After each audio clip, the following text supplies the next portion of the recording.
Hello everybody, welcome to this series of videos on bowel cancer. 43,000 people in the UK are diagnosed every year with bowel cancer. In the world, 1.9 million people are diagnosed with bowel cancer. 94% of people that are diagnosed with bowel cancer are over 50. Bowel cancer is the fourth most common cancer that's being diagnosed. However, it's a cancer that's not normally talked about. In the UK, 1 in 20 females and 1 in 17 males will be diagnosed during their lifetime with bowel cancer.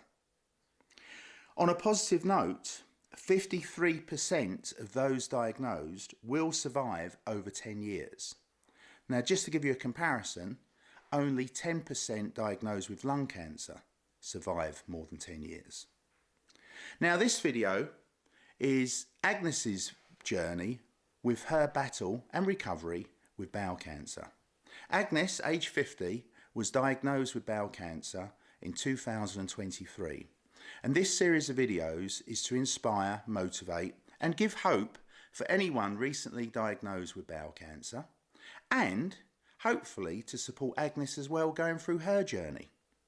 I hope you enjoyed this series of videos on bowel cancer and Agnes's personal journey and story with bowel cancer. I'll pass you over to Agnes. Thanks for watching. Hi everyone, welcome back to my YouTube channel on my journey with bowel cancer. Thank you everyone for your support on the last video. Quite a number of people did actually watch and subscribe, so I really appreciate it. In today's topic, I'm going to be talking about the second chemotherapy that I had to switch on because the first one gave me some toxicity at the back of my hand, and the tablet didn't really agree with me. And so today's topic is about Folfox on bowel cancer. Folfox is a combination of two drugs, 5-FU and the oxaliplatin for bowel cancer. What they do in order to administer this type of chemo, you kind of have to have a PICC line which is inserted into your arm, connected to your big vein which is connected to your heart. PICC line stands for peripheral inserted central catheter line. Basically, it's embedded underneath your arm via a big vein into your heart. And then you would have the chemo pump, which you take home with.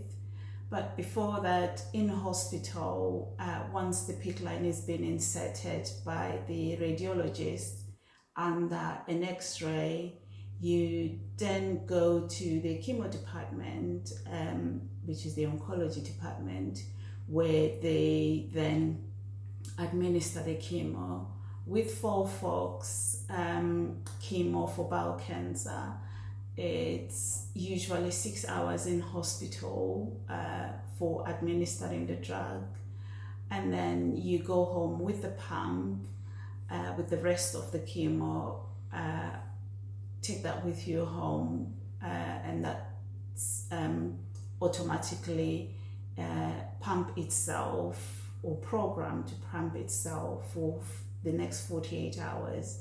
In my case, after I had the other drugs administered in hospital, which was part of the 5-FU and the steroid and the other drugs to stop you from getting nausea, which it's really helpful, and calcium and magnesium. So there is quite a lot of drugs that get administered prior to you taking home the pump. And so in my case, that was done, and then I came home. I was actually not feeling too bad. Got home and already the pump was inserted in hospital. And so that was on a Thursday, and the pump did its job, pumping away the chemo. And Saturday morning, I kind of started feeling some chest pain, and I just thought maybe it's just some of the side effects. I didn't take too much notice of it, and they just constantly increased the chest pain increased throughout the day on Saturday. And then Sunday, the district nurse came and disconnected the pump. That was after 48 hours. And I was still kind of experiencing the chest pain, but there was much more pain compared to Saturday. But I just thought, it's one of the side effects. And throughout the whole day, Sunday, they got worse and worse. And Monday morning, I then contacted the nurse at the hospital, and she suggested that I should really call 999. And my husband called 999, and because she thought that I might be having a cardiac arrest.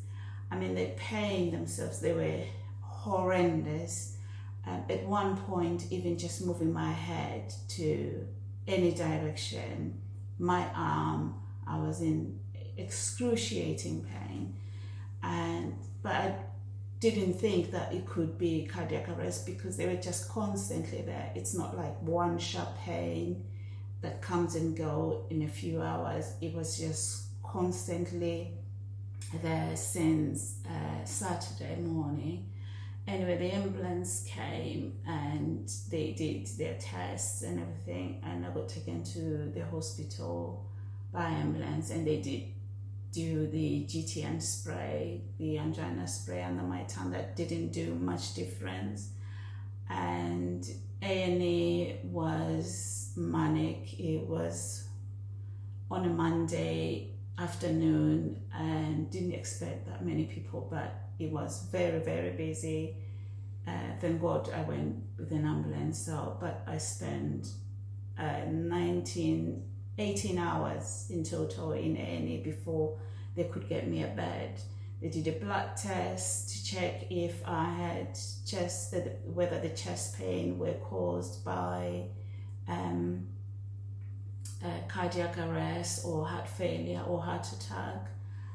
Thankfully, they came back clear, and they did an ECG, which they said it was clear, but I was still in a lot of pain on my chest, so that didn't make sense why everything came back clear, but it was. And then finally, they got me a bed in the CCU department and ward, which it was a total different experience altogether.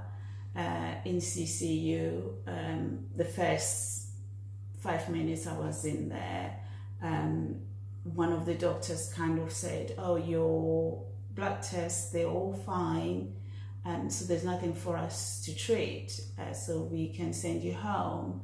But I insisted that yes, they were fine, but I was still in a lot of pain. I insisted that I really needed some treatment. And she kind of said, "Oh, there's nothing for us to treat. We can give you morphine to take home." And I refused to take. I said, "No, I don't want any more morphine. Last time I had morphine, it made me really sick on the first cycle when I was in A&E. And then she said, "Oh, we can give you a lower dose."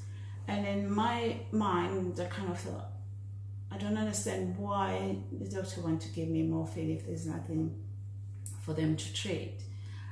Anyway, she walked out of the room, and then the next thing I was being taken into a ward with other patients there. So there was 6 of us in that ward, really nice ward. The nurses were really lovely, and the other doctors that came in every day. I was in there for 9 days.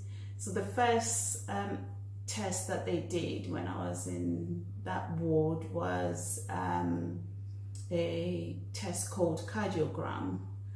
It's just to check if the heart was okay, if there was any kind of damage done by the chemo, or if there was anything sinister going on at that time. So that came back with the results that there was some kind of artery spasm, which might have been the cause of the chest pain. And also they then discovered that the Folfox chemotherapy for bowel cancer does actually cause chest pain, even heart failure, but it's 1 in 100 side effect. They call them rare side effect that people do get with Folfox for bowel cancer. And then they needed to do more tests. So the next test was a ECG, which kind of came back with not conclusive results. They weren't quite sure why. And the next step was to have a MRI, cardiac MRI, which the only place near to me that does that cardio MRI was Bowel Hospital. So that was another trip to Bowel Hospital via an ambulance. And prior to that, a research doctor from Bowel Hospital had contacted me when she knew that I was going to be there for the cardio MRI, and asked me if I wanted to take part in the research program that they were doing on Folfox chemo for bowel cancer, to check if there is actually a link that Folfox for bowel cancer does actually cause heart failure, and that. So I did sign up for that. So when we got to Bath, she was ready for me to go ahead and do that MRI scan, which I would then have to do another one in 6 weeks after I finished chemo. But it was the most horrendous MRI scan, apart from the noise that the MRI scan makes. They inject something into your bloodstream that makes you react in a very strange way, where you're feeling very, very hot, and you get like this massive bang headache. It's only for a few minutes. I think the whole thing took about 4 minutes. And anyway, the doctor, she did stay in the room with me in case I needed to stop at any time. I needed to ask them to stop at any time. But it was the most horrendous and horrible experience, and I'm not really quite sure whether I will go back and have it done again, but I've already started, so I kind of feel like I really need to carry on with it, and I promised them that I will come back. But the thought of going through that experience, that pain, and it does wear off after you've had it done, but it is just horrendous. You get this horrible headache, like I say, and you're hot, and you just don't understand whether your heart is coming out of your chest or something is going on. But I think I will go back and do the second MRI with them. And then they did a CT scan as well of the heart to check if there was a heart, whether my heart was affected at that point in time. But the results were very good. They came out clear. The cardio MRI was clear, and the CT scan was clear. And yeah, so that was my experience with Folfox on my very first cycle. So it's been a horrendous journey from the diagnosis to where I'm at now with chemo. Apart from just the common side effects of nausea, diarrhea, those are just kind of like the common side effects, and the headache. But the chest pain was very alarming to me, and it needed to be looked at, and they did that. And the actual team itself in CCU, they were very, very, very good. The nurses were super efficient, and nothing was a big deal to them. Whatever you needed to help with, they were very, very helpful. And the doctors as well, who came, and it was different doctors, which I thought was good in a way that you get kind of a different opinion from one doctor to the next.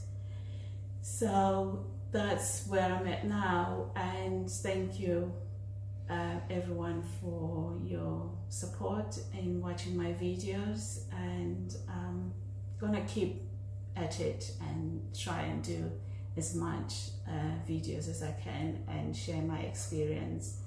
And once again, really appreciate your help and your support, and leave me some comments, and please subscribe so the video can be noticed by as many people as possible. Thank you. Firstly, I'd like to thank Agnes for being so brave and open in sharing her story with bowel cancer, from her diagnosis with bowel cancer, her treatments, and also her recovery. And Agnes, I wish you a full and speedy recovery. If you're watching this video because you've recently been diagnosed with bowel cancer, or you've got friends or family that have recently been diagnosed, again, I wish you all a speedy recovery and a full recovery. Now, Agnes has created this channel and is making these videos with the sole purpose of helping others, to motivate others through the journey of bowel cancer. Please share this video. Whatever social media you use, be it Facebook, Twitter, LinkedIn, please share her videos, because the more people that get to see these videos, the more people she's going to be able to help, which is in turn going to motivate Agnes to continue making these videos. So please subscribe to the channel and please share these videos. Thanks again for watching. I wish you well. Take care, everybody.